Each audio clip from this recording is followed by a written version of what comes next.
Sir, access to this building is restricted. You need a valid appointment and business attire.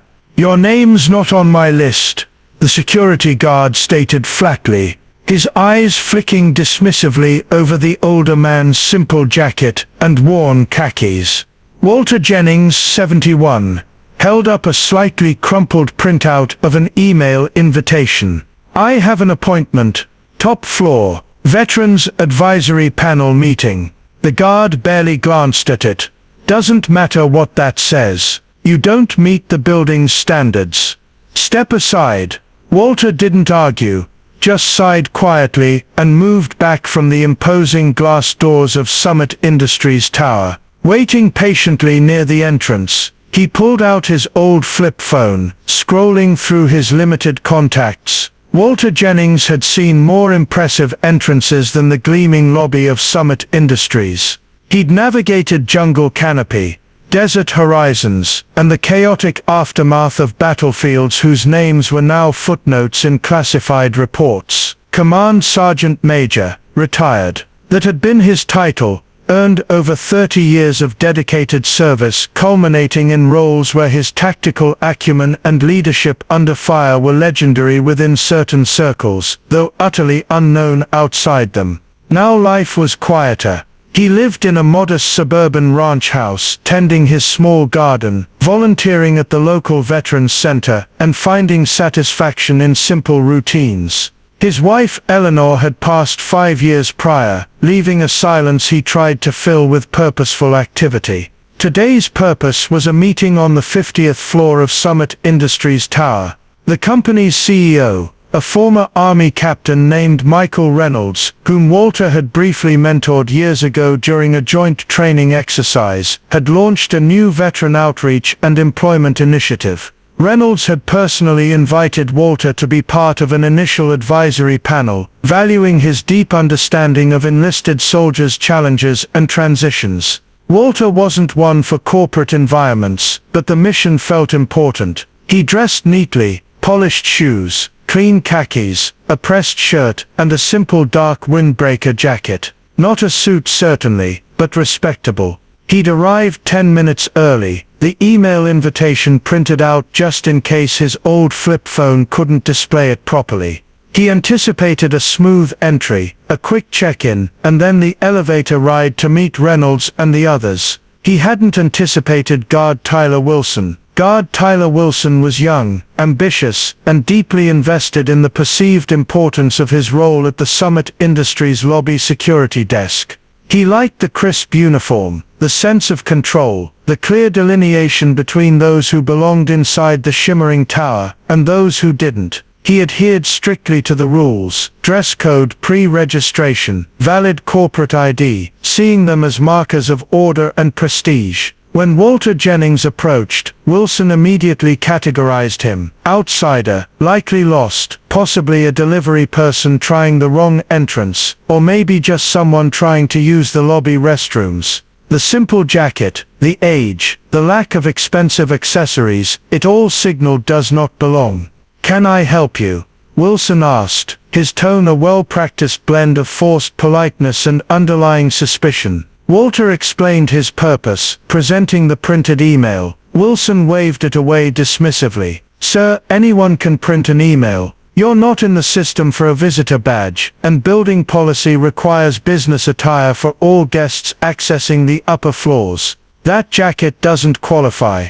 But Mr. Reynolds, the CEO, specifically invited me," Walter stated calmly, trying to keep the frustration from his voice. "He knows I'm coming. Perhaps you could just call his office." Wilson scoffed internally. "Call the CEO's office for this old guy. Unlikely. The CEO's office doesn't handle lobby check-ins, sir. Rules are rules. Without pre-registration and proper attire, I cannot grant you access." He gestured vaguely towards the exit. "You'll need to reschedule or contact your party to make proper arrangements."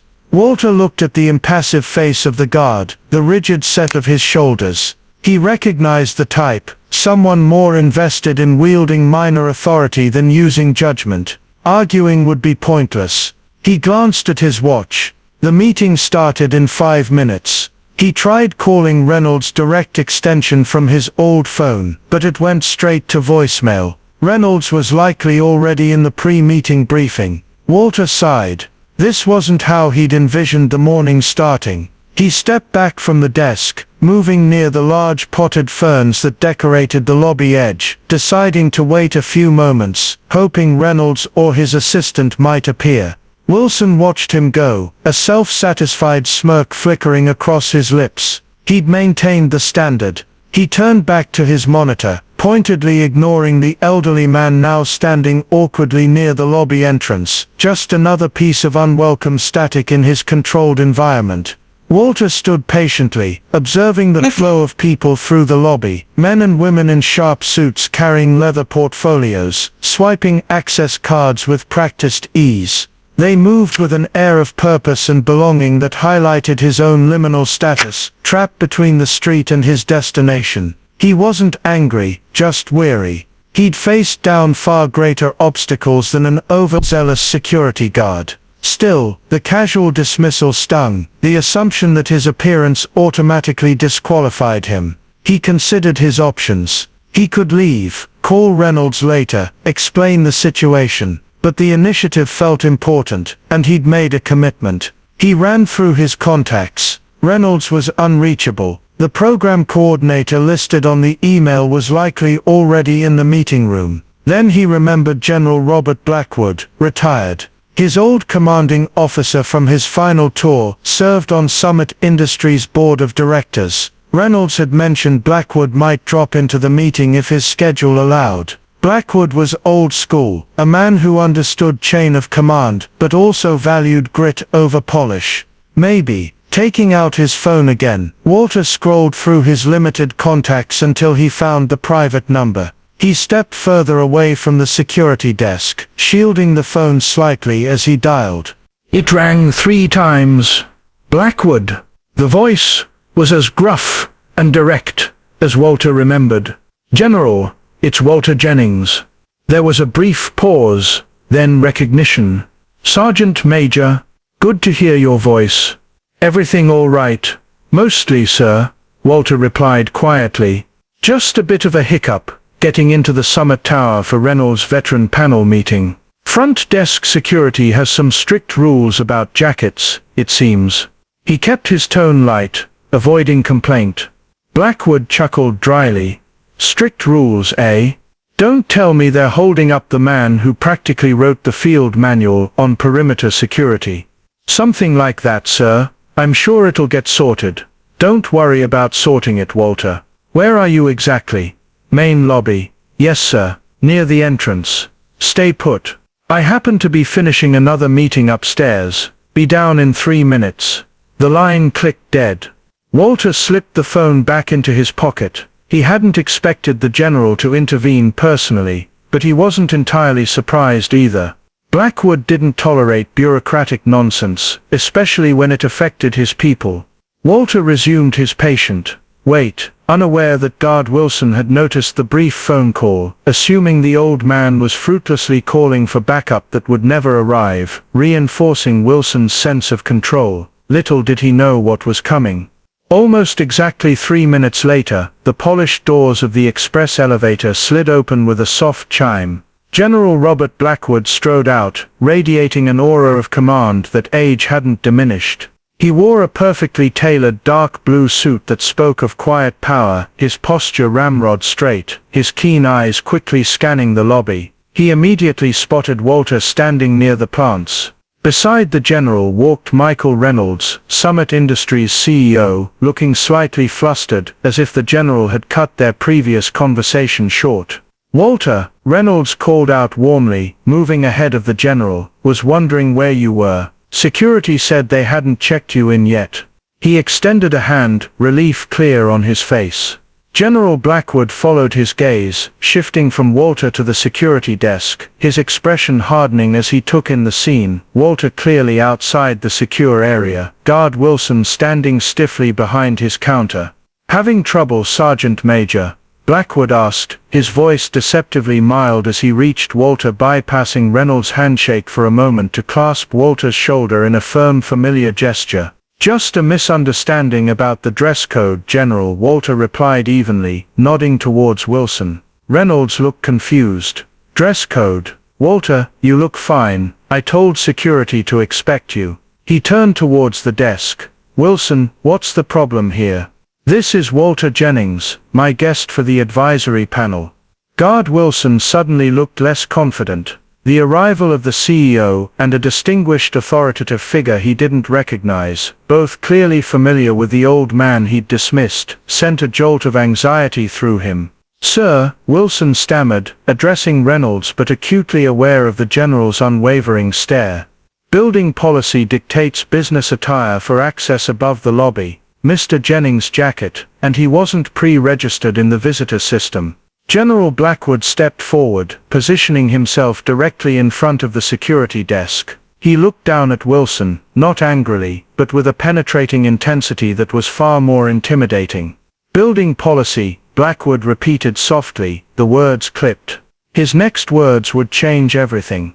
"Let me tell you about policy, son," Blackwood continued, his voice low but carrying an undeniable weight. "This man, Command Sergeant Major Walter Jennings, retired, helped write security policies. Policies that kept men like me, men like Mr. Reynolds when he served, alive in places where a bad policy meant a body bag. He has personally secured facilities against threats you can't even imagine, with nothing more than his brain and the men under his command." Wilson paled, his Adam's apple bobbing as he swallowed nervously. He opened his mouth to speak, perhaps to reiterate the rules, but General Blackwood continued, his voice gaining a quiet edge that commanded absolute attention. "This man has advised presidents, briefed cabinet secretaries, and led soldiers through hell and back. His jacket," Blackwood gestured towards Walter's simple windbreaker, "has likely seen more action and earned more respect than anything in your entire rulebook. He forgot more about threat assessment before breakfast than you've learned in your entire career." The general leaned slightly closer. "Your job isn't just to check boxes and enforce dress codes, it's security. It requires judgment, observation, threat recognition. You failed on all counts. You saw an old man in a simple jacket and made an assumption, disregarding his stated purpose, his invitation, and his inherent dignity. You prioritized a superficial rule over situational awareness and basic respect." Reynolds, the CEO, stepped up beside the general, his face grim. "Wilson, Sergeant Major Jennings is not just my guest. He's an honored advisor to this company's most important new initiative. Your treatment of him is unacceptable and reflects poorly on Summit Industries." Wilson looked utterly defeated, his earlier rigidity crumbling. "Sir, I was just following procedure. Procedure without judgment is incompetence," Blackwood stated flatly. He held out his hand, palm up.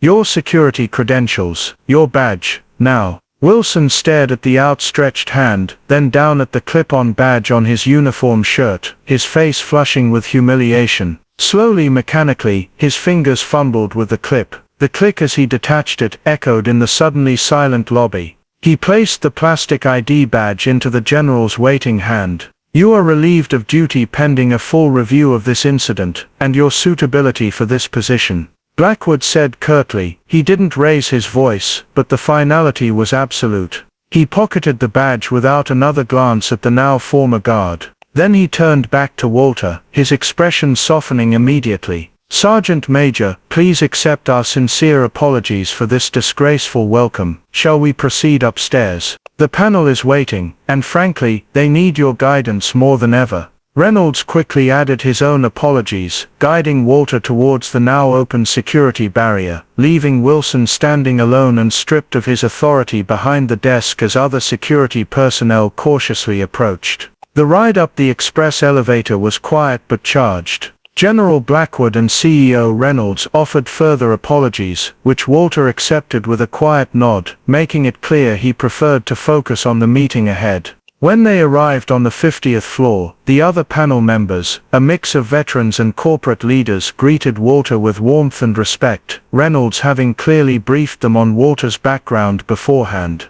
The meeting was productive, with Walter's insights proving invaluable, his quiet observations cutting through corporate jargon to the heart of the issues veterans faced. He spoke with the quiet authority of lived experience, and the panel listened intently. Most veterans don't need handouts, Walter explained during a discussion about transition programs. They need recognition of their skills, a chance to prove themselves, and employers who understand that leadership forged in combat zones translates powerfully to civilian workplaces. He detailed specific strategies for identifying veteran talent beyond traditional hiring metrics, explained how military experience often manifested in ways corporate HR departments missed, and offered concrete suggestions for retention programs that honored service while enabling growth. When a younger executive mentioned the problem of veteran hiring, Walter gently but firmly redirected the conversation. "Veterans aren't a problem to be solved," he said, his voice quiet but commanding attention.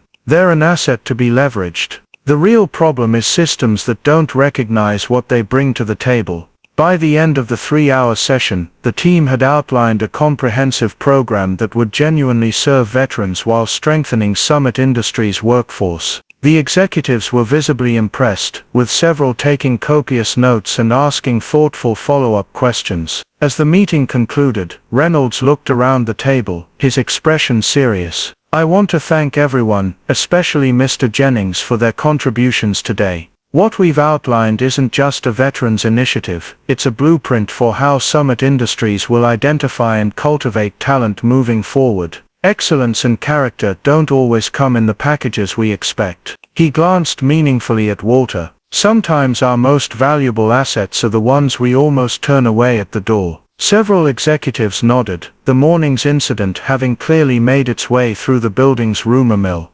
General Blackwood observed with quiet approval, his earlier anger replaced by satisfaction at seeing Walter's expertise recognized. As the meeting broke up, Reynolds walked Walter back to the elevator. "Walter, again I am deeply sorry about what happened downstairs," Reynolds said as they waited for the elevator. "That guard's actions were inexcusable. We'll be implementing mandatory veteran sensitivity and situational awareness training for all security staff, effective immediately." He added with a slight smile, "And we're revising the business attire policy to business appropriate with specific exceptions for invited guests like yourself." Walter simply nodded. "Good policy starts with good judgment, Michael. Glad to see you remembered that." General Blackwood met him back in the lobby. Wilson was gone, replaced by a more senior-looking security manager, who immediately offered Walter a respectful nod as Blackwood escorted him out of the building towards a waiting Cadillac, arranged by the general to ensure Walter didn't have to take the bus home.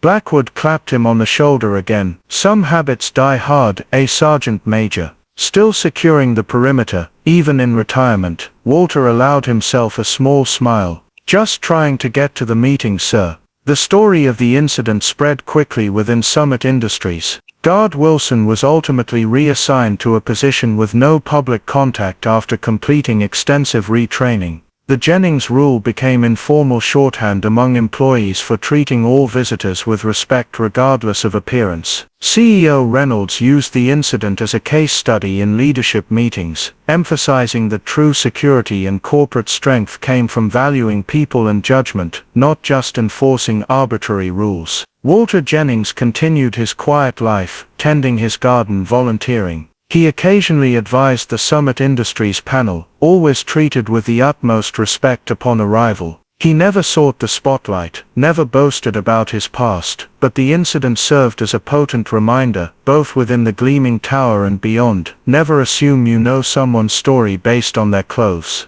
True authority and honor are often carried quietly, revealed not by rank or riches, but by character and the respect they command from those who recognize genuine worth. Because the measure of a person isn't the uniform they wear today, but the legacy they built yesterday. The next time you encounter someone who doesn't fit your expectations of importance, remember Walter Jennings and the badge. Sometimes the most valuable people in the room are the ones you almost don't let through the door.